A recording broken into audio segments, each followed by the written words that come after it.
Olá pessoal, sejam bem-vindos ao canal Entre Linhas. É o momento de nós explorarmos as entrelinhas da lição da Escola Sabatina. Pessoal, já estamos aqui na penúltima lição dessa série, onde estamos estudando aqui sobre vida, morte e eternidade. Hoje nós vamos estudar o processo do juízo, algo bastante interessante, para nós adventistas que gostamos de estudar a Bíblia e para todos os cristãos, porque infelizmente, às vezes o juízo é tão mal interpretado, em algumas denominações.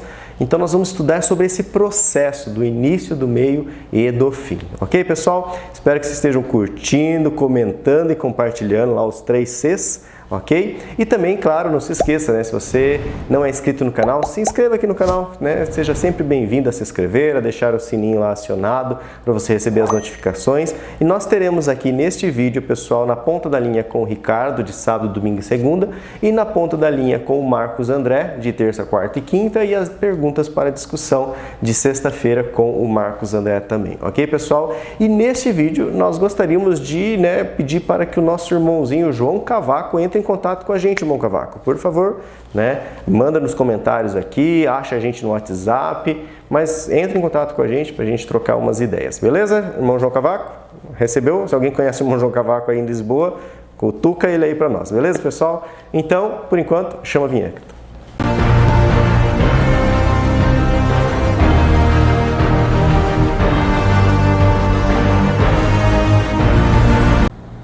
Bom, pessoal, esse é o momento de nós conferirmos aqui nos comentários das entrelinhas. Nós estamos aqui numa Copa das entrelinhas, uma disputa aqui para quem comenta primeiro, as Olimpíadas. E quem comentou primeiro nesse vídeo, no 12º vídeo, sobre a cosmovisão bíblica, foi o nosso irmão Genésio Mioto, viu? Chegou o dia! Oi, Lúcio, boa tarde. Hoje é sábado, às 13h05, consegui ser o primeiro pela primeira vez. Que Deus abençoe a todos, E o Marcos André já parabenizou lá o comentário do irmão Genésio. Parabéns, Genésio, campeão aí das Olimpíadas do 12º vídeo, A Hilda Pinheiro está aqui em segundo lugar. Feliz sábado, família entrelinhaniana. Vamos para mais uma lição com os professores Ricardo, Marcos e Lúcio. E no 14º sábado, não perca, o Alexandre, o retorno. Estamos esperando aí, que o Alexandre retorne e entre em contato. Valdenice Cerqueira, terceiro lugar aqui no pódio. Boa tarde, pastores virtuais, unidos em Cristo Jesus. Unidos, isso mesmo, muito importante, Valdenice? Nós estamos unidos, pessoal, não divididos em Cristo. Estou feliz por conseguir estudar mais cedo hoje a lição 12. E ela já colocou aqui o hashtag, a Valdenice, CCC. Curtido, comentado e compartilhado. Obrigado.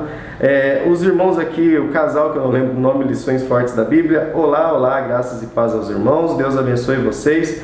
E ele não colocou o nome, eu nem vou chutar aqui. Thalita Umeda, feliz santo sábado, querida família Entre Linhas. Até tentei ser uma das primeiras, mas não consegui. Amo todos vocês e aprendo demais. Obrigado, Thalita, Isso aí, tenta, o vídeo é lançado todo sábado às 13 horas, quando a gente não atrasa, não acontece nenhum imprevisto. Mas, que você consiga, assim, é só uma brincadeira, só pra gente, literalmente curtir o vídeo, e comentar. Maria Cristina, sim, é a primeira vez, que eu perguntei para ela se era a primeira vez que ela estava chegando no canal, que ela encontrou a gente, e gostei muito. Agora vou poder participar das lições da minha igreja com maior segurança. Que legal, então, Maria Cristina. Realmente, como você pode ver, o canal Entre Linhas, ele busca explorar as entrelinhas. Hoje, na atual temporada, a gente está muito na linha da lição. Mas, se você explorar alguns vídeos anteriores, você vê que a gente vai bem nas entrelinhas. Até alguns colocavam assim, nossa, que vídeo viajado, de tanto que a gente viajava nas entrelinhas. Mas que bom que você gostou, que bom que o material que a gente produz aqui, que primeiro edifica a mim, o Ricardo, o Marcos aqui, tem edificado também você, Maria Cristina. Então um abraço e obrigado pelo comentário novamente. Helena Saraiva, que lição maravilhosa, quanto aprendizado. Que bênção! Fui até o fim, meninos abençoados, feliz semana, até a lição 13. Estamos aqui na lição 13, lendo aqui o comentário da irmã Helena Saraiva. Elizabeth Costa, bom dia a todos, esse projeto é uma bênção. O pessoal da IASD aqui de 5 Marias me pergunta, como eu entendo tanto da lição? Respondo, eu assisto sempre Entre Linhas, CCC, curtido, comentado e compartilhado aqui do Rio de Janeiro. Que legal, Elizabeth. A gente fica muito contente mesmo de saber, mais uma vez, assim como eu falei para a irmã Maria Cristina, de saber que você também está sendo muito beneficiada aqui pelos comentários que o Ricardo traz, que o Marcos traz, né, quando o Alexandre participa, que o Alexandre traz também. Então, muito obrigado aí pelo seu comentário. E a Vegetariana Consciência, então, que é a Beth, né, que ela comentou nos 2 perfis agora. Só para dizer que eu sou Elizabeth Costa também, tenho 2 canais no YouTube. Valeu, gente. Eu identifiquei aqui, né, pela figurinha. Mas que bom, Beth, que você tem 2 comentários, né? Isso promove aí o canal da Entre Linhas nas suas redes, aí no seu YouTube. Esmeralda Viana, minha sogrinha, acabei de falar com ela pelo culto de quarta-feira, que ela também participa remotamente no online, né? Oi, estou aqui no terminal esperando o busão, ouvindo a lição da Escola Sabatina dos Entre Linhas. Muito obrigado. Quase que rimou, hein, sogrinha? Que bom, né? Esperando o ônibus lá no terminal e escutando a lição da Escola Sabatina. Eu gosto muito de, quando eu estou pedalando, também coloco a lição da semana umas 2, 3 vezes para ir ouvindo, aprendendo e meditando. Marbete Lopes, a sua benignidade nos alcançou, que a nossa fé e entrega nos permitam o pleno conhecimento de Deus. Amém, Marbete. O pleno conhecimento é o que a gente deve buscar diariamente, né, Marbete? CCC, curtido, comentado e compartilhado, unidos e fortalecidos pela graça de Deus. Muito obrigado. Exatamente, irmãos. Que bom, tem vários irmãos comentando unidos em Cristo, irmãos. Muito unidos, tá? A gente tem mais se dividido do que se unido, então não é a vontade de Deus, tá, irmãos? Lembrando que para Deus, né, não existe, a gente chama de raça, né? Apesar que tive uma aula aqui com o Ricardo, que não é bem raça, mas seria as etnias. Para Deus somos, né, o único gênero, que é o gênero humano. Sandra Bittar, oi meninos e a grande família Entre Linhas, espero que todos vocês estejam bem. Por aqui está tudo bem, diz a Sandra, segundo a vontade de Deus, amém. Muito aprendizado e oportunidade de retomar conceitos já estudados, né, sobre a cosmovisão que a gente estudou e tão necessários para o nosso aprimoramento cristão. Todos nós, guardadas as devidas proporções, possuímos uma cosmovisão, que é a cosmovisão individual, eu concordo sim, Sandra. E ela diz assim, mesmo sem saber realmente o que é, né, mas nós vamos ter a nossa forma de enxergar o mundo, né? Certo é que todos nós temos uma cosmovisão, e essa se traduz na nossa prática diária, diz ela, nos nossos pensamentos, na forma como nós conduzimos as resoluções dos problemas ou desafios, né, do dia a dia. Ao estudar a lição, eu percebi de forma bastante sutil, bem nas entrelinhas, né, ela coloca aqui, o pensamento de Antônio Gramsci, né? Se é assim que se diz. Gramsci. Cadernos do Cárcere, desculpa. Quando, em sua proposta revolucionária, ele afirma que o cidadão pode tornar-se governante. Qual a relação com o conteúdo da lição? Ela pergunta. Ao refletir sobre os ensinamentos bíblicos que a lição apresenta, acredito que, colocando em prática os aspectos da cosmovisão cristã, é um dos meios de respeitar o próximo, acreditando em sua capacidade e proporcionando o desenvolvimento pleno do indivíduo. O que cada pessoa acredita e vive é o produto da cosmovisão que aflora de suas várias experiências de vida. Contudo, sabemos que há uma diversidade imensa entre os seres humanos com relação à cosmovisão. E quando de posse do entendimento de cosmovisão bíblica, nós cristãos temos acesso a um conhecimento conduzido pelo Espírito Santo. Muito agradecida, diz a Sandra Vittar aqui pelo estudo, hashtag fui até o último Lúcio, hashtag volta Alexandre, Deus abençoe, grande abraço. E aí ela coloca um PS, menino, será que eu delirei com a possível correlação do conteúdo da lição com os cadernos de Cárcere? Com certeza não, né? Um cristão esperto, um cristão que lê, que estuda, né, Sandra, sempre relaciona as lições, as mensagens de Deus com coisas que o mundo fez, e a gente vê que o mundo não é inédito, né? Muito é baseado mesmo até nas experiências bíblicas. Marinalva Ferreira, oi gente, cumprimento a todos que participam desse canal. Todo mundo está sendo cumprimentado aí pela Marinalva. Me parece que sou a última a deixar o meu recadinho. Agradeço a Deus pela bênção de escutar vocês. Esta lição está maravilhosa. Temos que pedir pelo batismo do Espírito Santo todos os dias. Estamos vivendo tempos de peneiramento e é necessária uma verdadeira transformação. Abraço aqui de Astúrias, Espanha, lá na União Europeia, vizinha do irmão João Cavaco, que eu chamei ele para contato lá na introdução, né? Adriana Kuhn, olá, lição na mão e relida e estudada com nossos pastores virtuais Lúcio, Ricardo e Marcos. Um privilégio a cada lição, diz aqui a Adriana. Crescemos mais e sempre com assuntos interessantes. Hashtag fui até o último Lúcio, hashtag volta Alexandre, hashtag fique sempre firme e fortes. Deus abençoe a todos. Um abraço muito carinhoso aqui da Adriana Kuhn.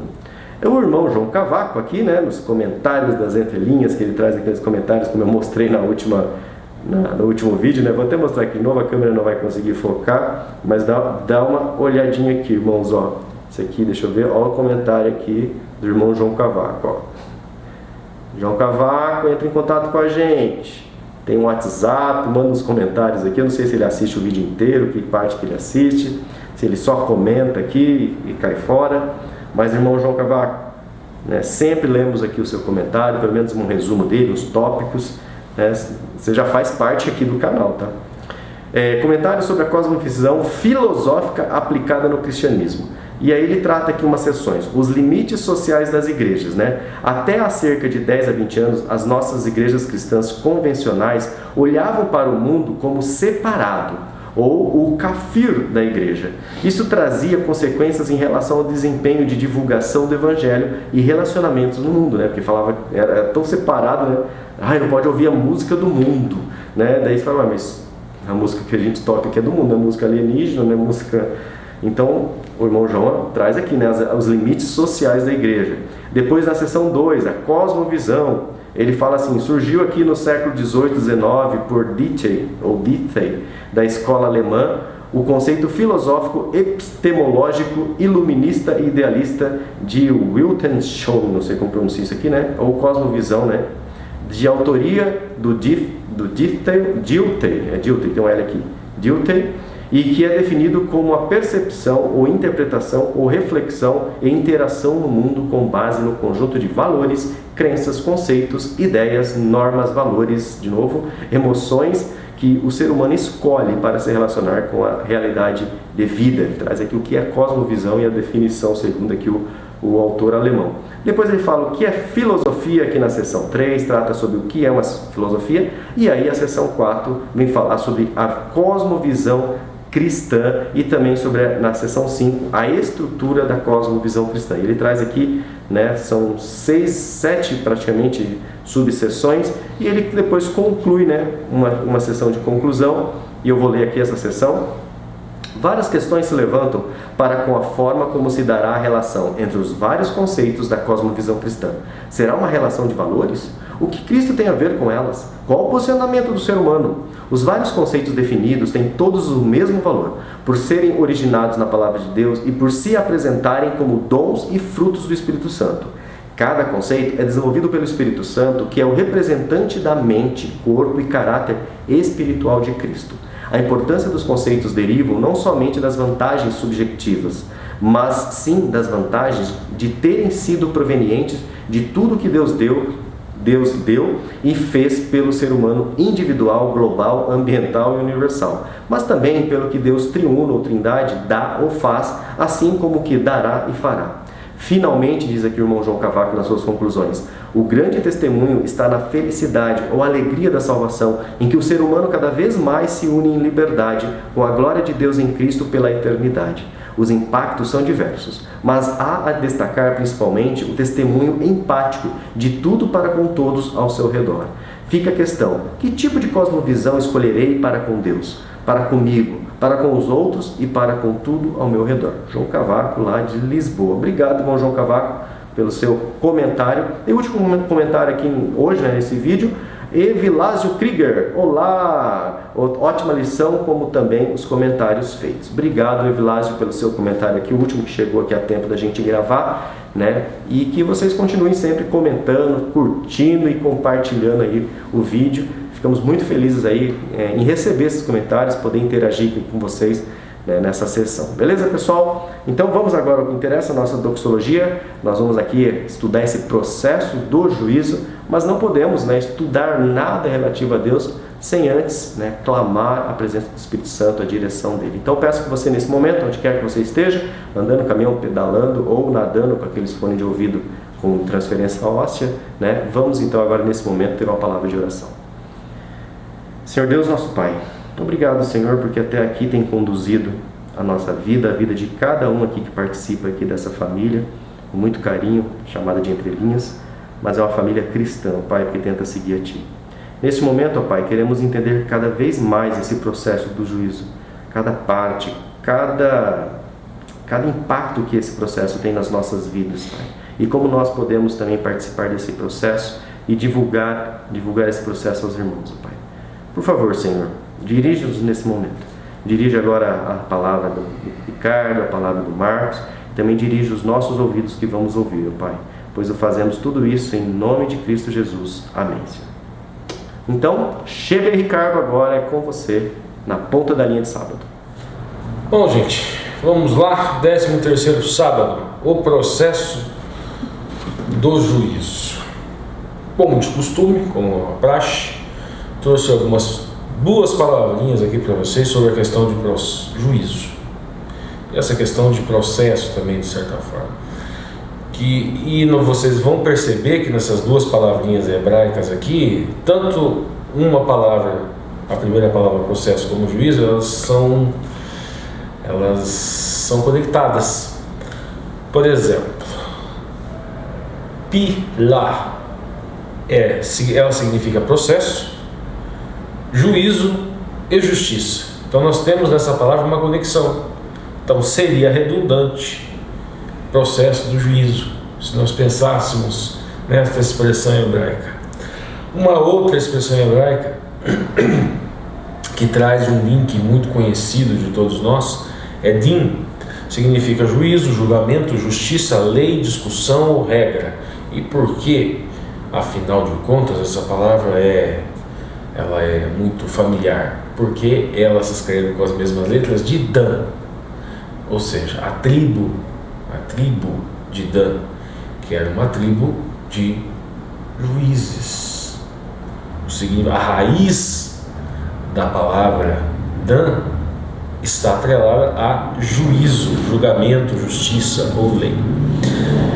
Bom, nós temos o verso áureo, está lá em 2 Coríntios 5:10. E se nós fôssemos fazer doutrina de um verso só, nós pegássemos este verso e começássemos a espizinhar e bater em cima dele, nós começaríamos a percorrer um caminho da justificação pelas obras. Vamos procurar entender. É necessário que todos nós compareçamos diante do trono de Cristo, para que cada um receba segundo o bem ou o mal que tiver feito por meio do seu corpo. Bom, gente, eu separei algumas palavras do grego aqui pra gente. A primeira diz respeito a essa questão de nós comparecer ao tribunal de Cristo. O comparecer é phanero, que pode significar tornar manifesto, tornar visível, ou pura e simplesmente aparecer. Esse aparecer diz respeito à aparência, à essência. O indivíduo a ser julgado se torna visível. Ele, o julgador, pode enxergá-lo. Nesse sentido, essa visibilidade. Outra expressão aqui que eu separei, para que cada um receba. A expressão receba é comiso, que pode significar também receber de volta, mas pode significar conquistar, para que cada um conquiste segundo o bem ou mal que tiver feito por meio do corpo. Pode significar cuidar, para que cada um cuide segundo o bem ou mal que tiver feito por meio do corpo. Tomar conta, para que cada um tome conta. Providenciar, para que cada um providencie segundo o bem ou mal que tiver feito por meio do corpo. Nós vamos procurar contextualizar ao longo da semana esse verso, que é o verso central, e isso vai ficar bem mais claro também quando nós chegarmos lá na lição de domingo. Por quê, gente? Eu vou introduzir aqui o Levíticos, o Vaikra, e a simbologia do Mishkan HaKodesh, ou seja, do tabernáculo terrestre, porque ali é onde está alegorizado o julgamento e o que significaria este tribunal. Então vamos lá, vamos procurar entender como é que funcionava. Nós falamos de uma tribo aqui que julgava, mas também tinha uma tribo que cuidava do Mishkan HaKodesh, do Beit Mikdash, da casa de santidade, que eram os levitas, Levim. E como funcionava esse trabalho, esse serviço deles? Tinha o serviço diário, tinha vários korbanot, isso é o plural, né, para o sacrifício expiatório. A pessoa cometia o pecado, ela levava um sacrifício, um cordeiro. Esse cordeiro, alegoricamente, ele reflete Cristo, Jesus Cristo, Yeshua HaMashiach, ou seja, Jesus o Messias. O pecado era como se o pecado fosse transferido para esse cordeirinho. Esse cordeirinho era levado para o altar e ele era sacrificado, ele era morto no altar. E aí começa o juízo. O pecado é transferido e o cordeiro morria, e havia expiação de pecado. Nós temos Hatat, que significa pecado, e nós temos Hatat, que significa o animal, ou seja, o cordeirinho também, o animal que servia para expiar o pecado. Nesse sentido, Cristo é Hatat, Cristo se fez Hatat, Cristo se fez sacrifício expiatório do pecado, nesse sentido. Ok, mas não parava por aí. O sacerdote, o Kohen, o sacerdote, ele sacrificava o cordeirinho, lavava as mãos com sangue, aspergia o sangue no templo, no Mishkan HaKodesh, como um símbolo de que o pecado saiu do cordeiro e foi transferido para o templo. Este Kohen, ele entrava no Kodesh, no lugar santo. Lá no lugar santo tinha uma mesa com os pãezinhos, que simbolizava o alimento, Cristo como o alimento da vida, ou seja, o Mashiach como o alimento da vida para cada tribo. Havia 12 pães, tinha o castiçal com as 12 lâmpadas, que seria o Ruach HaKodesh, o Espírito de Santidade, que iluminava as tribos, que são também um símbolo do povo de Deus. Tinha o altar, um altar de incensos, e aquela fumaça de incensos que perfumava, que servia para encobrir aquele cheiro do sangue, e também era um símbolo das orações, as orações dos santos. Só que uma vez por ano, no Yom Kippur, o Kohen Hagadol, ou seja, o grande sacerdote, ele adentrava no Kadosh Kadoshim, que era o santo dos santos. Teria uma cortina e lá teria a arca do concerto. Ele pegava esse sangue e aspergia sobre a arca, e era a purificação do santuário. Aspergia sobre a arca, e nessa arca tinha um selo que não permitia que esse sangue descesse, entrasse para dentro da arca, onde estava a tábua a Selitat Ebrot, os 10 mandamentos, o cajado de Arão e um potezinho do maná, também o símbolo do pão da vida, o símbolo do Mashiach, Aseret Hadebrot, que é os 10 ditos do Eterno, os 10 mandamentos, que simbolizam o caráter do Eterno, o cajado de Arão, a autoridade do Mashiach, a autoridade que foi dada pelo Eterno ao Filho, e o pão da vida, o maná, que era o próprio Mashiach. Não para por aí. Neste Yom Kippur, acontecia uma vez por ano, depois o pecado era transferido, era sorteado 2 animais, e um seria o bode Azazel, que cairia no sorteio, e o pecado iria para esse bode, que seria lançado no deserto. Este bode é um símbolo de Satanás, é um símbolo do milênio. Depois que Cristo volta, resgata os salvos, leva para o milênio no céu, Satanás ficaria como este bode vagando no deserto. Essa seria toda a questão da expiação de pecado, toda uma questão do juízo. Então, este receber segundo o seu bem e o seu mal tem que ser analisado dentro desse contexto. Nós vamos fazer isso ao longo dessa semana. Isso foi apenas uma introdução para rememorar. Vamos então para o sábado. Guardem isso, absorvam bem essa síntese que nós vamos precisar.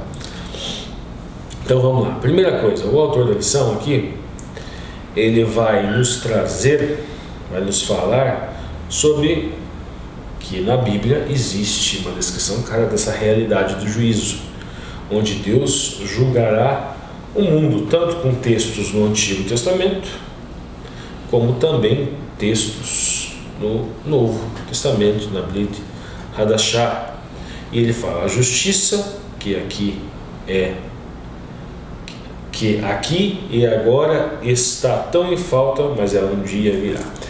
Bom, ele traz alguns versículos aqui que nós vamos apenas dar uma pincelada.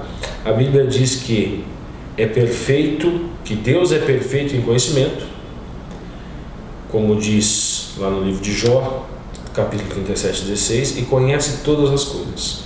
1 João 3:20, incluindo nossas intenções, como demonstra em Eclesiastes, no livro de Eclesiastes. No último parágrafo ele vai dizer o seguinte: o que isso sugere é que ele não precisa de um julgamento para conhecer a vida de cada pessoa. Então, para que um julgamento? O próprio autor, na ponta da linha, ele vai trazer a conclusão. Os juízos divinos são, na verdade, uma adaptação divina feita por causa da criatura, ou seja, por causa da humanidade. Tanto os do céu, no caso, os anjos caídos, nós falamos lá no comecinho, falando do bode Azazel, ou seja, ele é um ser, querendo ou não, um ser celestial. A estrela que caiu do céu é representada por esse bode Azazel, que é Satanás, que é Hassatan, o inimigo. E da terra, no caso a humanidade. Esse processo é de uma natureza, ele fala, cósmico-histórica, visto que Lúcifer deu origem a essa rebelião e espalhou por este mundo, como fala no livro de Apocalipse. Depois ele vai fazer um resumo, dizer que nós vamos falar dessa semana. Essa semana consideraremos o processo do juízo no tempo do fim e suas 3 faces. O juízo pré-advento, ou seja, o juízo antes da vinda do Mashiach. O juízo milenar e o juízo executivo. Naquela nossa alegoria que eu trouxe para vocês, já fica fácil de nós entendermos. Este juízo pré-advento, ele está ali prefigurado logo no começo daquele processo do Korbanot, que eu falei para vocês, do processo do sacrifício expiatório. antes da vinda do Mashiach, havia a necessidade de uma edá, de uma lei que servisse de testemunho para aquilo que ia acontecer, onde eles matavam o cordeirinho. Esse cordeirinho, esse ato simbólico, já aconteceu com Abraão. Abraão, que aquele foi o Eterno trouxe aquele cordeiro como substituto do sacrifício de seu filho Isaac, que também prefigurava uma Mashiach, aquele cordeirinho que seria o Hatat, ou seja, o sacrifício expiatório que o próprio Eterno providenciaria, que no caso acreditamos nós, os cristãos, que Yeshua HaMashiach seria este cordeiro que foi anunciado lá no Bereshit, lá no livro, no princípio, o livro do Gênesis. Então esse juízo pré-advento, ele começa também com esse ato simbólico, com esta edá, com esta lei, no sentido de uma lei, no sentido de sacrifício do animal, mas com Cristo o véu se rasga, essa necessidade do sacrifício expiatório deixa de existir, do cordeirinho. O templo de Jerusalém foi destruído no ano 70, os judeus não fazem mais esse sacrifício hoje em dia também. Mas todo o ensinamento está lá. Mas então essa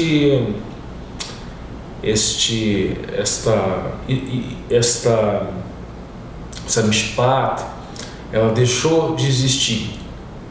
Não. E até mesmo dentro esta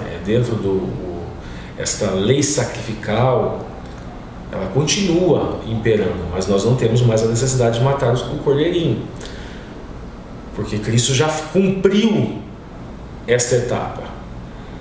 E quando ele ascende aos céus, ele vai para o Mishkan Kodesh, para Beit Mikdash celestial, e continua fazendo aquilo que foi prefigurado pelo Kohen, só que agora no Kadoshim, no santo. E daí nós já vamos até ter que adiantar um pouquinho aqui a lição de segunda-feira, e a lição de segunda-feira, a lição de domingo, em 1844, ele passa a fazer aquilo que o Kohen Hagadol fazia no Kadosh Kadoshim, no Santo dos Santos. Ele entra no Santo dos Santos, começa o Yom Kippur cósmico, como o autor da lição falou aqui, que é um processo de natureza cósmico histórica. Então nós temos toda aquela prefiguração histórica que eu falei logo no começo, e sobre um outro ponto de vista tem todo um cumprimento que parte dele é histórico e outra parte dele é cósmica. Vocês conseguem identificar o que é histórico? Porque, veja bem, nós temos lá o cordeirinho, é Cristo. Ele no altar simboliza Cristo morrendo na cruz. E toda essa parte é histórica. Agora, Cristo enquanto Kohen Hagadol é a parte cósmica do processo. Ele indo para o Kadosh, depois ele indo para o Kadosh Kadoshim, em 1844, é a parte cósmica do processo, do cumprimento. Bom, gente, então vamos lá. Domingo, juízo final. Trouxe aqui também umas palavras para vocês. A primeira é Mishpat, que seria julgamento, sentença, é lei no sentido de julgamento, mas também pode significar costume. E por que isso é relevante? Vocês vejam que essa expressão hebraica, ela associa duas coisas que na língua portuguesa a gente não consegue associar. A primeira é o julgamento e a segunda é o costume. Ou seja, o costume do povo de Deus deveria andar em paralelo, deveria ser um correspondente com a lei. com a sentença também dos juízes. Duas outras expressões. A primeira, onesh, que seria castigo, punição, multa ou condenação. E a terceira, ginui, que significa reprovação, censura, acusação, vergonha, desonra ou castigo. Ali na segunda-feira, gente, o autor vai tentar separar dois conceitos e optar por um deles, por uma questão doutrinária, onde, para muitos, a ideia de julgamento significa condenação. Embora isso faça parte do processo, ou seja, a condenação faz parte do processo de julgamento, não devemos nos esquecer que eles têm um lado positivo, pois também envolve uma vindicação dos justos. Ou seja, tem um lado positivo, o lado positivo que é a salvação dos justos. Daniel se referiu a um juízo do tempo do fim, a favor dos santos do Altíssimo, lá em Daniel 7.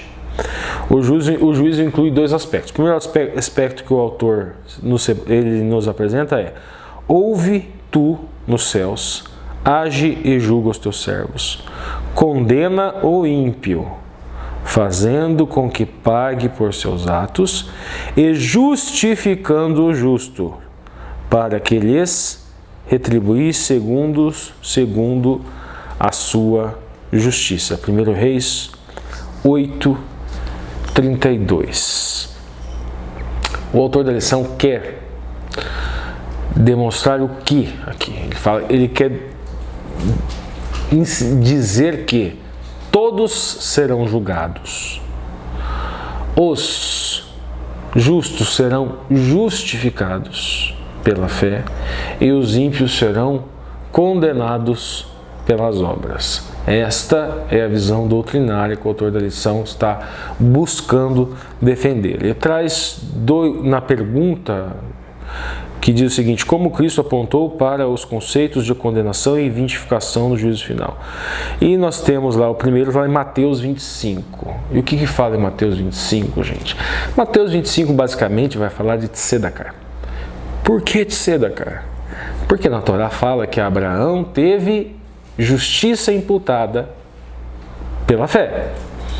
Daí surge na Torá, essa é a base textual para nós buscarmos na Torá, para a doutrina da justificação pela fé.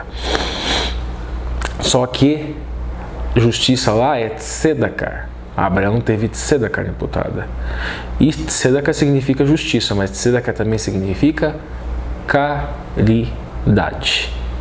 E se nós fôssemos buscar uma visão de fé que não é uma fé atuante, fica difícil da gente entender esta justificação pela fé dentro dos textos originais, porque emuná sempre é fé atuante. Por quê? E de onde você está tirando isso, Ricardo? Estou tirando isso porque emuná significa fé, mas também significa cargo ou função. Então, se você foi chamado, você recebeu o chamado, você vai manifestar a sua emuná, fé, função e cargo, automaticamente. Significa que vai cumprir a lei perfeitamente para ser salvo? Não, é só você ver os patriarcas, os profetas, que nenhum deles conseguiu fazer isso, mas eles permaneceram no seu cargo, na sua função, a despeito de seus tropeços, de seus deslizes. Lá em Mateus, gente, fala o quê? Vai falar a questão do rei. Um rei que esteve nu, um rei que teve fome, um rei que esteve preso, um rei que precisou de caridade, precisou de Tzedakah, ato de justiça e ato de caridade. A Tzedakah, ela é manifestada na sua fé, na sua emuná. Tudo isso é dom de Ruach HaKodesh, do Espírito de Santidade, por isso nós não devemos nem nos gloriar disso. Mas isso é uma evidência de que o Espírito Santo ainda está em você e que você ainda permanece na sua emuná. Se você pratica a Tzedakah, é uma evidência de que o Espírito de Santidade ainda está em você, que não aconteceu como aconteceu com Saul. Que o Espírito de Santidade se afastou, saiu dele. Então, segue, né, aquela pergunta, mas quando que você esteve nu? E daí ele fala que toda vez, fala para os justos, toda vez que fizestes a um de meus pequeninos, a mim o fizestes. E depois há uma separação, fala dos ímpios. Mas quando foi que nós te vimos, que nós não fizemos, nós não praticamos tzedakah, não te vestimos, não te alimentamos, nós não te vimos. Quando foi? Não, apartai-vos de mim. Porque toda vez que não fizeste isso a um desses meus pequeninos, a mim também não fizeste. Então é mais um elemento nessa construção desse plano de salvação. Existe a possibilidade de expiação de pecado? Sim, existe a possibilidade de expiação de pecado. E essa possibilidade de expiação de pecado é justamente o que nos faz seguir firmes na nossa emuná. Se nós tivéssemos que praticar a obra, a lei, cumprir a lei perfeitamente, bastava um deslize. Ixi, não tem mais jeito para mim. Desisto do meu cargo, desisto da minha função, desisto da minha fé, desisto da minha emuná. E você abandona. Por isso que a doutrina da justificação pelas obras é tão maléfica. Porque ela serve, o inimigo utiliza essa doutrina como arma para fazer com que as pessoas desistam. Desistam ao longo da vida. Não, você tropeçou. Não, é só até o batismo. Depois do batismo, se você pecar, já era. E aí, a pessoa tem duas alternativas. Ou ela vira um rebelde declarado, ou ela finge que não peca mais. Ou seja, ou ela se torna uma pessoa hipócrita, ou ela se torna uma pessoa totalmente corrompida. Por isso que é tão nefasta essa doutrina, essa teoria. A outra está lá em João 5, 21 e 29. E que vai falar que toda a autoridade para esse julgamento, o Eterno, o Pai, ele concedeu ao Filho, inclusive com o poder de dar a vida, de tirar a vida. Então vamos nos afastar um pouquinho agora da pergunta e vamos para as duas passagens que o autor da lição vai tentar trabalhar aqui. A primeira é João 3, 18, que vai falar que os justos, eles não seriam julgados. E a segunda é João 5, 24, que diz a mesma coisa. Nos dois casos, a mesma palavra grega, ela é utilizada, krino. Só que krino, ela significa sim, um julgamento onde há um pronunciamento de certo ou errado. E ela também pode significar um julgamento onde o sujeito é censurado. Por isso que eu trouxe lá atrás aquela expressão para vocês de ginui no grego, porque para tentar buscar a questão do hebraísmo aqui, seria reprovação, censura, acusação, vergonha, desonra ou castigo. Então, neste sentido, nós poderíamos, com base no hebraísmo, se houvesse um correspondente entre o grego e o hebraico com a palavra ginui e a palavra krino. Se nós conseguíssemos identificar esse paralelo, esse correspondente, e há uma base. Por quê? Krino significa julgamento quando o sujeito, o indivíduo, quando o indivíduo está sujeito à censura. E no hebraico nós vemos essa conexão. Ginui tanto significa censura como castigo, como reprovação. E mishpat, que é julgamento, não carrega a conotação do castigo. Ele carrega a conotação do julgamento, de uma sentença da lei ou do costume. Vamos seguir então, gente. Então, nas duas expressões. Só que também, krino significa separação, divisão, que seria uma opção mais tranquila.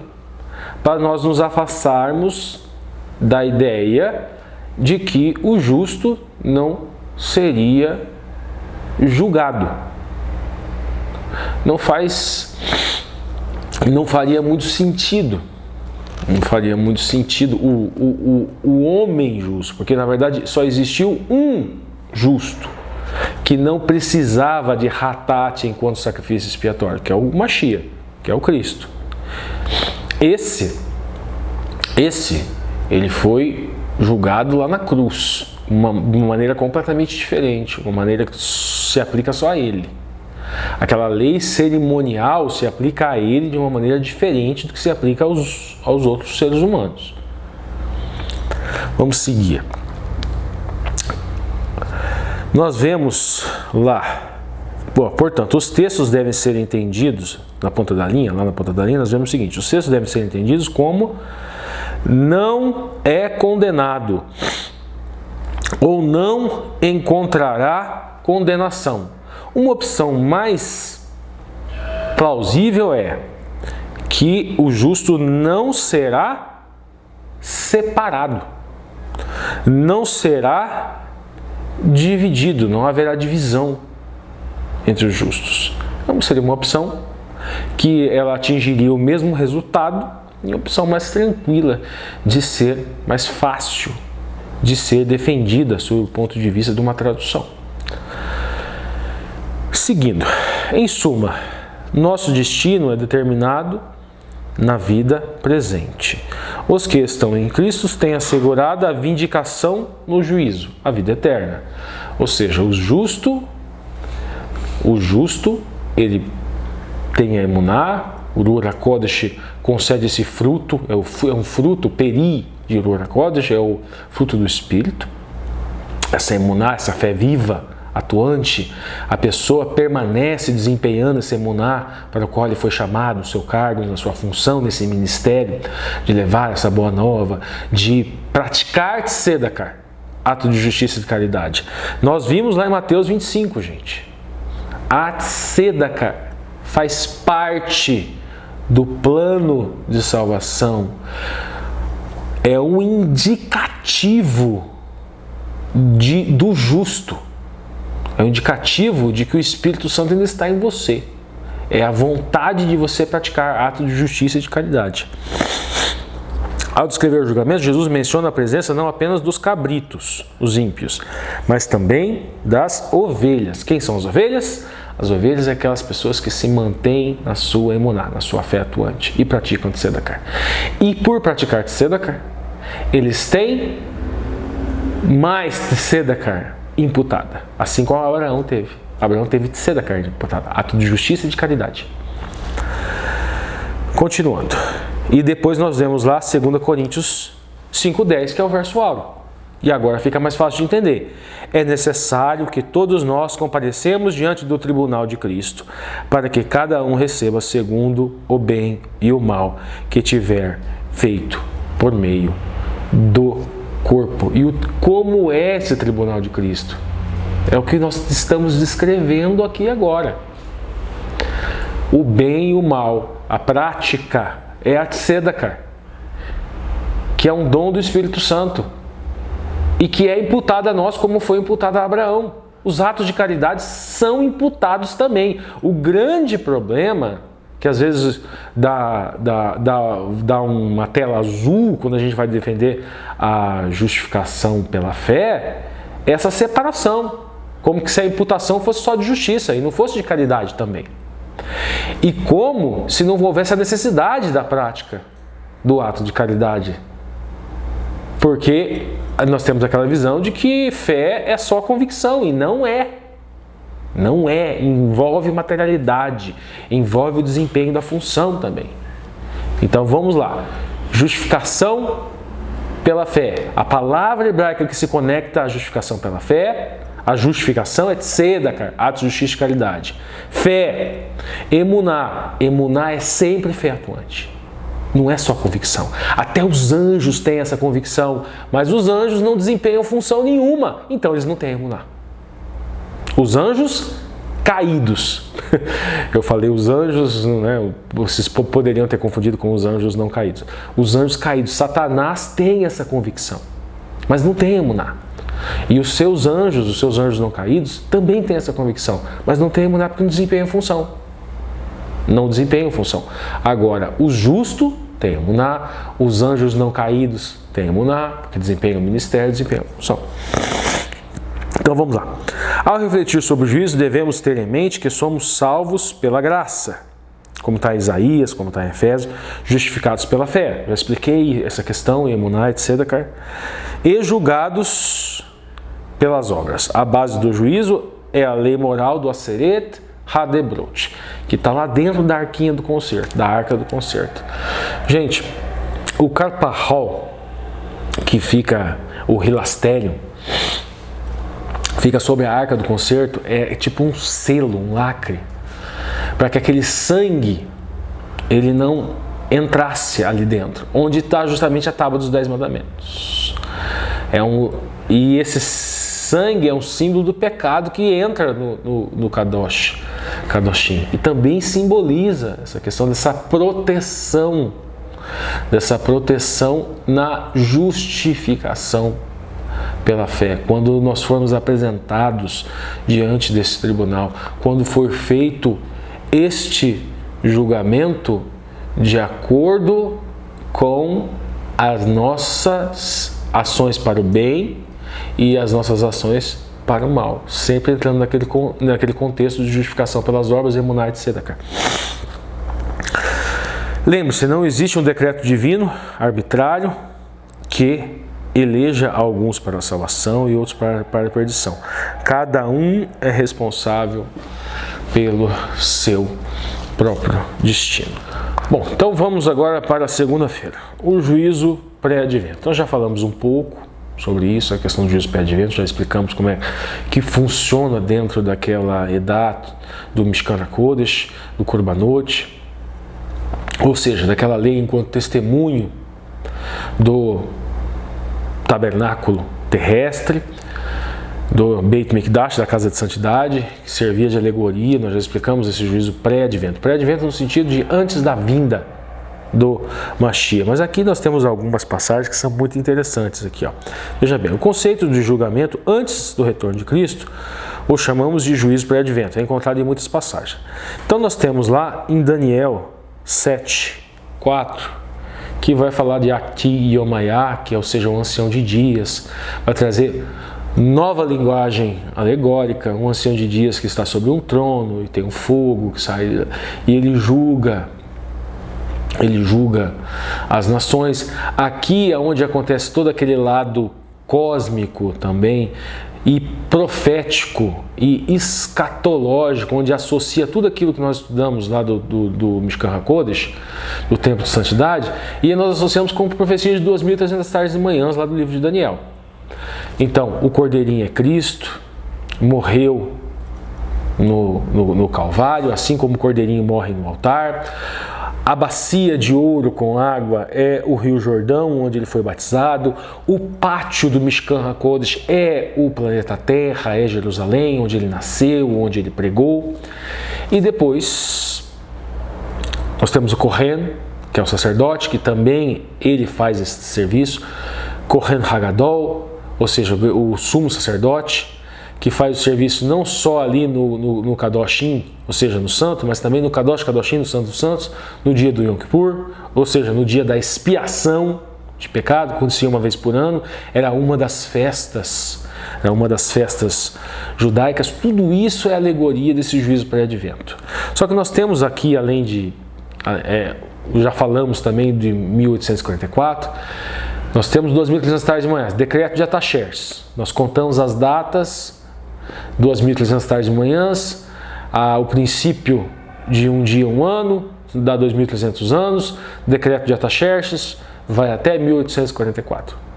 1844 foi o grande desapontamento do Adventismo e surge a interpretação de que Cristo, na verdade, teria passado dos Kadoshim o Kadosh Kadoshim, ou seja, do santo para os santos dos santos lá no Mishkan HaKodesh, ou seja, no santuário celestial. Agora, nós temos ali no livro de Mateus 22, 1 até o versículo 14, uma outra coordenada, um outro elemento. Vamos lá, vamos ver a pergunta. Como essas passagens esclarecem a ideia de um juízo pré-advento no tribunal celestial? Qual o significado deste juízo? Ali em Mateus, gente, há uma outra alegoria que se soma para a gente entender, que é a do casamento. Então nós temos um rei, e esse rei convida os seus servos para o casamento do seu filho.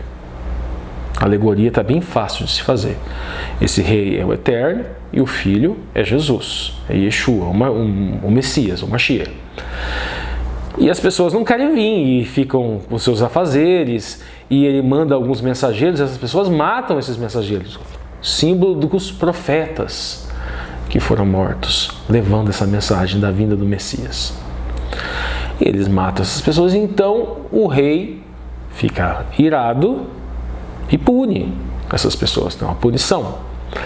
E o rei chama justos e bons e maus, e ele veste essas pessoas com as vestes de núpcias. Isso é um símbolo da justificação pela fé, essas vestes. E isto é emuná e tzedakah, ato de justiça e ato de caridade que foi imputado, e emuná, que é sempre a fé atuante, indicativo que o Ruach HaKodesh atua em você e que você ainda permanece na sua fé, você permanece na sua emuná. E isto são as vestes do noivo, porque você pratica atos de justiça e de bondade que ele praticou, ele pregou, que são intrínsecos ao caráter dele, que são intrínsecos à lei que reflete o caráter dele. A Torá, toda a Torá reflete esse caráter bondoso de Hesed, de compaixão, de misericórdia. Essas são as vestes. Quando eu sempre falo aqui que você tem que levar a salvação, é agora.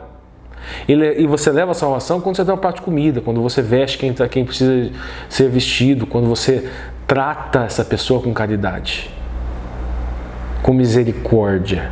Aí você leva a salvação e você está trajando o caráter de Cristo. Essa é a alegoria.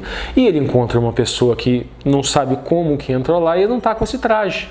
Não pratica de tzedakah, não pratica atos de justiça, não pratica de caridade, não alimenta, não veste, não alimenta o faminto, não veste o nu, não auxilia a viúva, não ajuda o necessitado, muito pelo contrário, explora o necessitado, despreza a viúva, despreza o miserável, critica e assim por diante. E esta pessoa, o rei fala, não, aqui não é o seu lugar. Então nós temos estas passagens aqui para nós entendermos essa ideia de juízo pré-advento.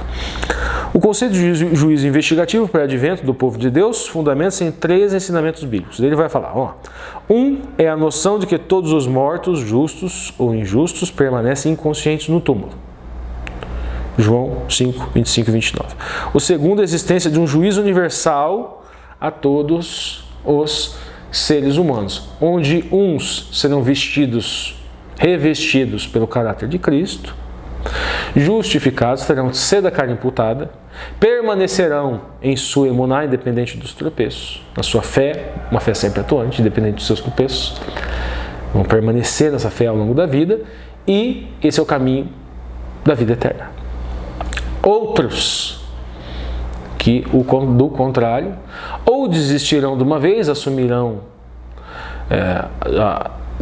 cometerão pecado contra o Espírito Santo e assumirão o prazer, e assumirão o seu desejo por descumprir a lei e não vão mais praticar emuná, e não vão mais praticar atos de justiça de forma declarada, e outros que de forma velada vão se disfarçar de justos, serão hipócritas, irão fingir que cumprem a lei totalmente, que tem obra suficiente, mas esse é o caminho da morte eterna. não é o caminho da vida eterna.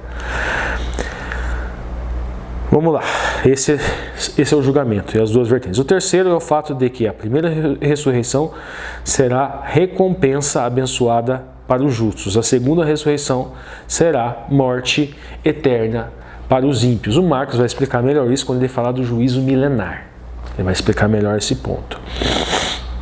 O que isso significa é que todos os seres humanos serão julgados. Isso deve ocorrer antes de suas respectivas ressurreições, porque nelas eles receberão a recompensa final. Aí vai falar novamente do livro de Daniel, que nós já explicamos no final dos 2.300 dias simbólicos, 1844, o santuário seria purificado. Nós já explicamos esse ponto aqui no último parágrafo, já antecipamos, então não vamos explicar de novo. Em Mateus, Jesus falou de um juízo investigativo dos convidados do casamento antes da festa, que a festa começasse, já explicamos também.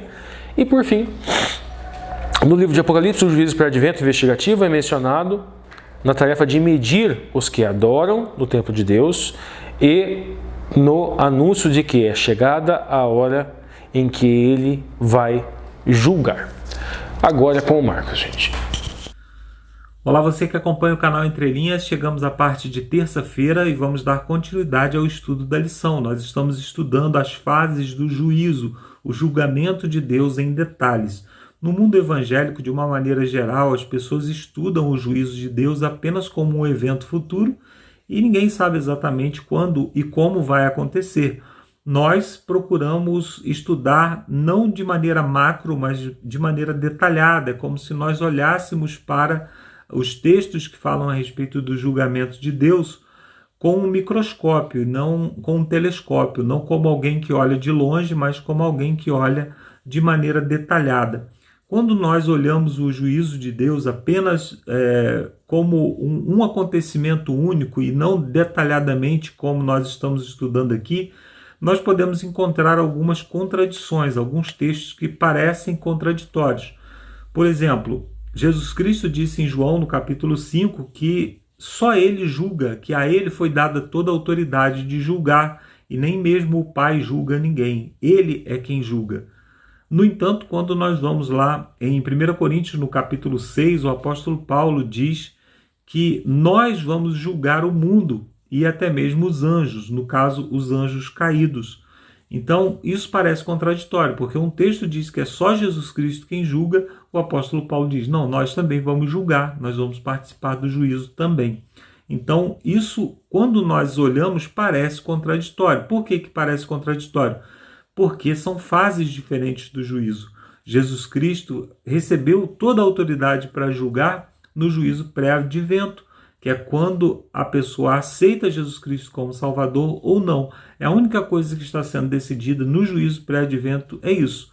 Se a pessoa aceitou Jesus Cristo como Salvador, ela pode ser contada entre os salvos. Se ela não aceitou Jesus Cristo como Salvador, ela vai ser contada apenas entre os perdidos. Não há julgamento de mérito ou julgamento para punição nesse momento. Somente o fato de que a pessoa herdou a vida eterna ou não. Outro texto que também pode parecer contraditório é quando a Bíblia nos diz que o fato de aceitarmos a Jesus Cristo como Salvador, isso está em João no capítulo 5 também, nos exime do julgamento final, ou seja, nos exime da condenação. Então nós não vamos passar pela condenação quando aceitamos a Jesus Cristo como Salvador. Romanos capítulo 8 também diz, nenhuma condenação há para aqueles que estão em Cristo Jesus. No entanto, quando nós estudamos o juízo de Deus, nós encontramos que obras são consideradas. Cada um vai receber segundo o que tiver feito, cada um vai receber segundo as suas obras. Então, parece contraditório. Mas por que parece contraditório? Porque nós estamos tratando de fases diferentes do juízo. Então, no juízo pré-advento, que é o juízo que acontece desde 1844, a única coisa que está sendo decidida é se a pessoa aceitou Jesus Cristo como Salvador e, portanto, será contada entre os salvos, entre aqueles que herdarão a vida eterna, ou se ela não aceitou Jesus Cristo como Salvador e, portanto, permanece morta, né? Lá em 1 Tessalonicenses, no capítulo 4, a partir do verso 13 ali, nós encontramos, né, que quando Jesus Cristo voltar, ele vai ressuscitar aqueles que o aceitaram como Salvador e já estão mortos, e ele vai transformar e arrebatar também junto com esses os que aceitaram Jesus Cristo como Salvador, mas estão vivos. Isso nos indica que já aconteceu um juízo, já aconteceu um julgamento anterior para decidir quem aceitou ou não a Jesus Cristo como Salvador. E nós estaremos então com ele. A partir desse momento, a partir do momento em que nós somos arrebatados e estamos juntos com Jesus, o texto diz que nós estaremos para sempre com o Senhor, começa então um novo julgamento, que é descrito lá em Apocalipse, no capítulo 20. Nós encontramos alguns detalhes por toda a Bíblia a respeito desse tema, né, do tema do julgamento do milênio. No entanto, é lá em Apocalipse 20 que nós entendemos o cenário, entendemos o período que isso vai acontecer, entendemos detalhes a respeito de tudo isso. E Apocalipse 20, verso 4, diz assim: vi também tronos, e nestes se assentaram-se aqueles aos quais foi dado autoridade para julgar.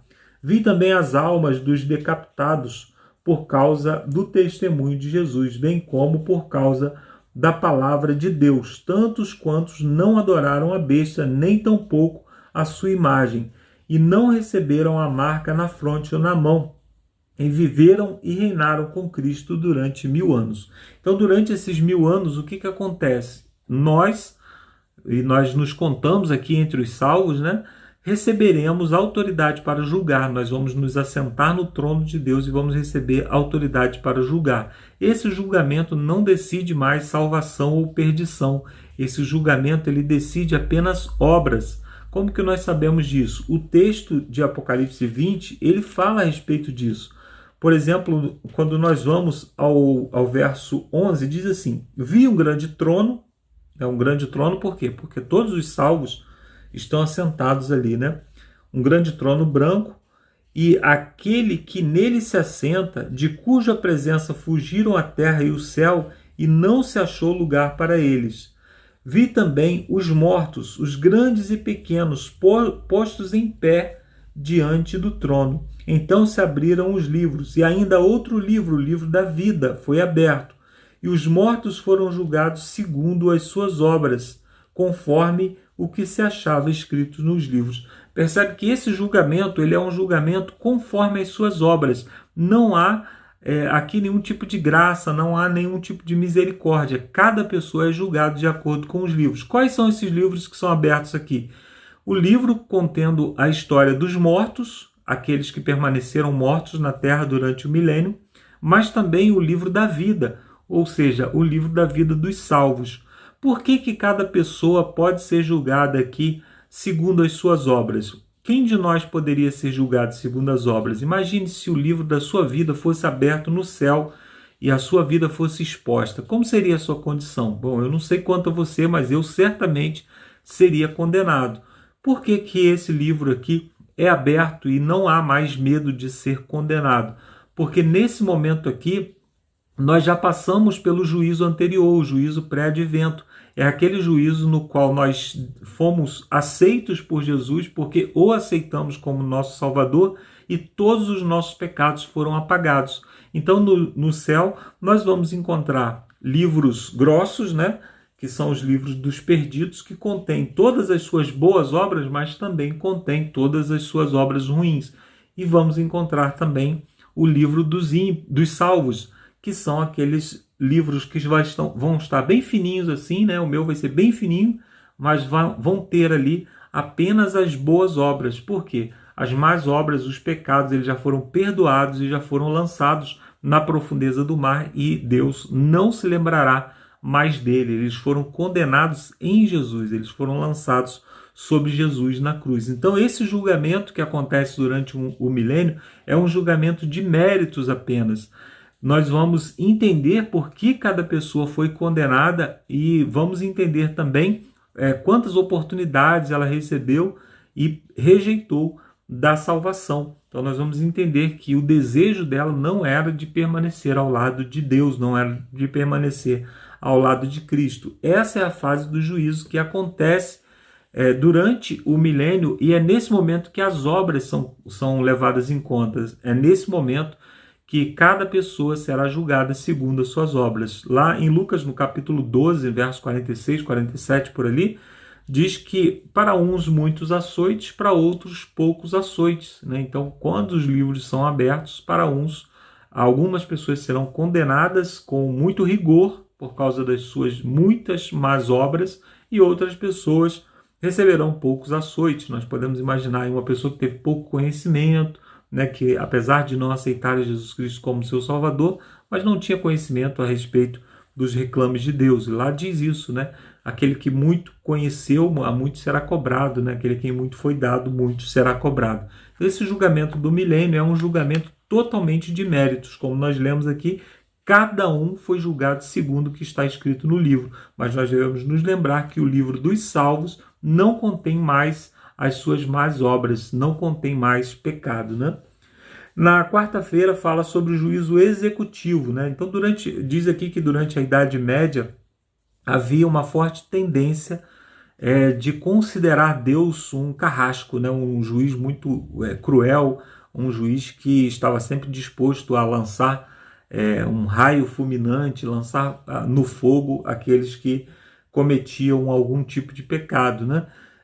O pêndulo balançou no lado contrário, e hoje o que nós vemos é um Deus, a descrição de um Deus, né, que não leva em consideração o pecado, que não julga, que é só amor, né? Parece que Deus ele é refém do seu amor. Nós devemos encontrar o equilíbrio. O equilíbrio é o quê? É um Deus que é extremamente misericordioso, mas exatamente por causa da sua misericórdia, ele precisa condenar o pecado. Ele precisa que o pecado ele seja destruído para que haja liberdade plena. O próprio Deus não tem liberdade hoje de se manifestar em todos os lugares, porque se ele se manifestasse na presença de um pecador, o pecador seria destruído. Então haverá um momento em que a glória de Deus ela vai se manifestar em todos os lugares do universo, em qualquer lugar do universo, sem que haja mais pecado para que haja destruição. Então isso precisa acontecer. Em 2 Pedro, no capítulo 2, verso 4 a 6, isso é bastante descrito ali. Também no capítulo 3, a partir do verso 10 e até o 13, né? Diz ali, o apóstolo Pedro ele diz assim: as obras que agora existem, bem como os ímpios, aqueles que não aceitaram Jesus Cristo como Salvador, estão sendo hoje entesourados ou guardados para o dia da destruição. E vai descer fogo, ele diz que vai descer fogo, e tudo isso aqui vai queimar. Ele usa uma linguagem, né? Os elementos ardendo se desfarão. Então ele fala de uma destruição completa desse mundo, do pecador que permanecer aqui. Ele fala que não restará nada, né? Até os elementos, os mais... É uma destruição em nível atômico, né? Então, esse juízo deve acontecer para que os ímpios sejam completamente destruídos, né? E essa destruição ela precisa ser completa. Quando nós vamos lá em Malaquias, no capítulo 4, diz que nós, os salvos, sairemos e saltaremos sobre as cinzas dos ímpios que foram destruídos. Então não faz sentido que essas pessoas permaneçam queimando para sempre, né? Eles vão ser transformados em cinza. O texto diz que não restará nem raiz nem ramo do ímpio, e então nós sairemos, né, depois da terra reconstruída. O próprio texto de 2 Pedro capítulo 3, verso 13, diz que nós, segundo a sua promessa, aguardamos um novo céu e uma nova terra, né?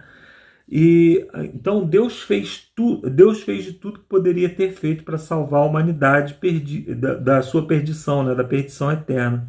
Os perdidos fizeram escolhas que os levarão a esse final infeliz. Isso não é um ato de maldade da parte de Deus. Pelo contrário, é o amor de Deus se manifestando. A destruição dos ímpios é uma forte manifestação do amor de Deus, porque os ímpios, nós vemos como é a vida dos ímpios, como é a vida no mundo de pecado, quando nós olhamos para o mundo ao nosso redor, né? Se nos dói saber que alguém está sofrendo, saber a quantidade de injustiça que existe, saber que existem pessoas, né, que nascem doentes, outras pessoas boas, né, de um bom caráter, elas acabam adoecendo e sofrendo terrivelmente nesse mundo, né? Imagine como é o sofrimento de Deus, né, que é amoroso em todos os sentidos. Então, o amor de Deus, ele, ao se manifestar em toda a sua glória, o pecado vai precisar ser destruído. E na parte de quinta-feira fala exatamente sobre isso, né? Sobre a destruição final do pecado. Malaquias capítulo 4, que eu já citei aqui, né? E também Apocalipse 20, versos 14 e 15.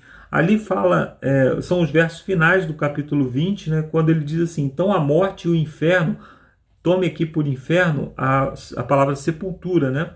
Então a morte e a sepultura foram lançados para dentro do lago de fogo. Esta é a segunda morte, o lago de fogo. E se alguém não foi achado inscrito no livro da vida, esse foi lançado para dentro do lago de fogo. O lago de fogo, ele é descrito aqui como um ponto final para os ímpios, que são lançados dentro do lago de fogo, porque eles não foram achados inscritos no livro da vida, e um ponto final também para a morte e para a sepultura.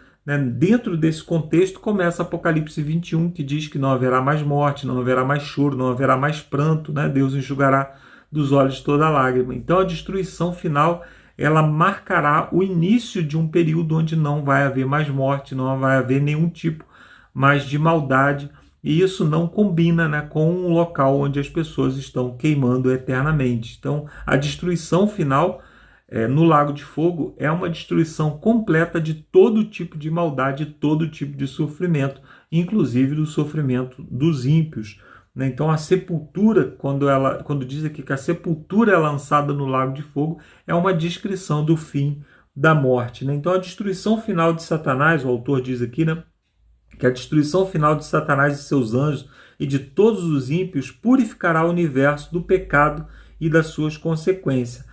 Mesmo a destruição final dos ímpios é um ato de amor de Deus, não apenas pelos santos, mas também pelos próprios ímpios, né? Não seria justo Deus permanecer queimando essas pessoas por toda a eternidade, visto que elas sofreram, né? Que elas pecaram apenas por um tempo limitado, né?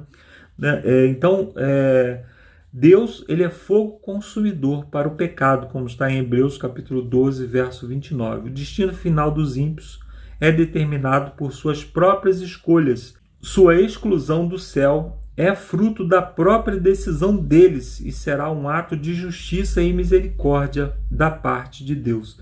A aniquilação final do pecado e dos pecadores, em contraste com a teoria antibíblica do sofrimento eterno, é uma punição justa e proporcional para o mal cometido. Então, cada pessoa, né, como eu falei lá de Lucas, no capítulo 12, verso 46 e 47, que diz que cada pessoa vai receber uma punição proporcional, ou seja, para um muitos açoites, para outros poucos açoites, né? Aí na parte de sexta-feira nós encontramos aqui aquelas perguntinhas para discussão, né? E a primeira pergunta cita um texto aqui de um maior discurso de Cristo que diz assim: se nos apegarmos ao eu, recusando entregar a Deus a nossa vontade, estamos preferindo a morte. Para o pecado, seja onde for que ele se encontre, Deus é um fogo consumidor. Se preferirmos o pecado e nos recusarmos a abandoná-lo, a presença divina que consome o pecado terá que nos consumir. Essa citação nos ajuda a entender a natureza do juízo executivo, ou seja, daquele juízo que destrói o pecado e os pecadores no final. Bom, então todos os que estiverem apegados ao pecado serão destruídos. O juízo final de Deus, a gente precisa entender isso, que o juízo final de Deus é permitir com que cada pessoa seja liberto daquilo que lhe oprime. Então, se eu olho para a palavra de Deus e falo assim, a palavra de Deus é muito opressora, porque eu gostaria de adulterar, ela não permite, eu gostaria de roubar, ela não permite, eu gostaria de matar, ela não permite. Então, a palavra de Deus é muito opressora. Então, Deus vai me libertar disso, vai me permitir que a minha consciência esteja totalmente voltada para os meus desejos. Por outro lado, se eu estou voltado para a vontade de Deus, buscando vencer a minha natureza má, Deus também vai me libertar dessa minha natureza má e dizer assim, você não consegue fazer a vontade plena que é revelada na Bíblia, mas porque a sua natureza não permite, mas eu vou te libertar disso. E essa transformação final vai nos libertar, né, então, da nossa natureza má. E assim o juízo vai ser executado segundo as nossas próprias escolhas. Aqueles que estão sujos permanecerão sujos e, portanto, serão punidos. Aqueles que desejam a purificação, eles serão totalmente purificados e, portanto, não passarão por nenhum tipo de juízo, de condenação, nenhum tipo de fogo os atingirá, né? A pergunta número 2 diz que os perdidos não enfrentarão o juízo final até que os remidos tenham feito parte do julgamento. Isso nos ensina sobre a transparência de Deus para o universo em que reina o amor. Por que essa transparência é tão importante? Então não pode haver, né, no universo nenhum tipo de pensamento. Mas e aquela pessoa que eu conheci lá na minha igreja, que era uma pessoa tão boa, por que ela não está aqui entre os salvos, né? Então não pode ter esse tipo de dúvida. E Deus, na sua misericórdia, nos permite conhecer o julgamento de cada pessoa, né? E a pergunta número 3, a participação dos santos no juízo os confortará em relação aos perdidos. Então, compreender que o juízo de Deus foi justo, que o juízo de Deus realmente deu a cada um aquilo que cada um buscou durante a vida, vai mostrar que realmente o juízo de Deus ele executou no final a melhor forma de cada pessoa ser julgada. Isso vai nos mostrar sobre o amor de Deus, sobre o quanto Deus deseja a nossa liberdade, o quanto Deus deseja nos libertar de todas as amarras, sejam das amarras do pecado para aqueles que escolhem fazer a vontade de Deus, seja das amarras santas para aqueles que desejam pecar. Bom, nós terminamos aqui essa lição. Na semana que vem o Alexandre já estará de volta, então eu quero já desejar aqui um Feliz Natal para você, para sua família, e quero orar com você, agradecendo a Deus pelo fato de que Ele é um Deus justo e que deseja nos libertar. Vamos orar? Santo e bom Deus, muito obrigado pela Tua misericórdia e pela Tua bondade. Muito obrigado, Senhor, porque o Senhor enviou o Teu Filho para morrer por nós. Isso nos mostra, Senhor, o Teu desejo de nos salvar.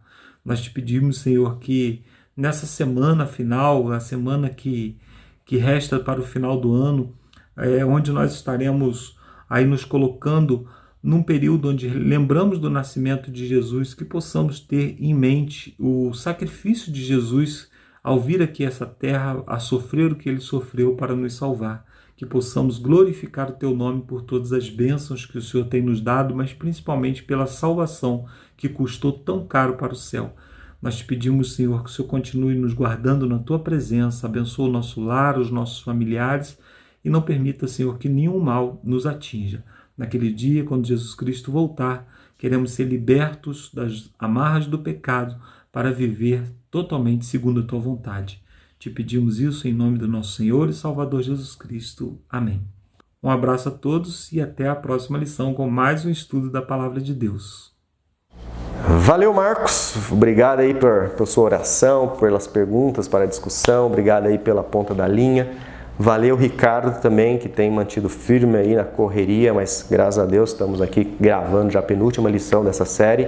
E nos vemos então, sim, pessoal, chegou na última lição, 14ª lição, aonde nós vamos estudar, né, faço nova todas as coisas. Beleza, pessoal? Última lição dessa série sobre vida, morte e eternidade. Se cuidem, mantenha sempre essa busca do Espírito Santo diário, né, o pão de cada dia, né, o Espírito Santo que ilumine você a cada dia. E nos vemos na última lição dessa série. Até lá. Tchau, tchau, pessoal.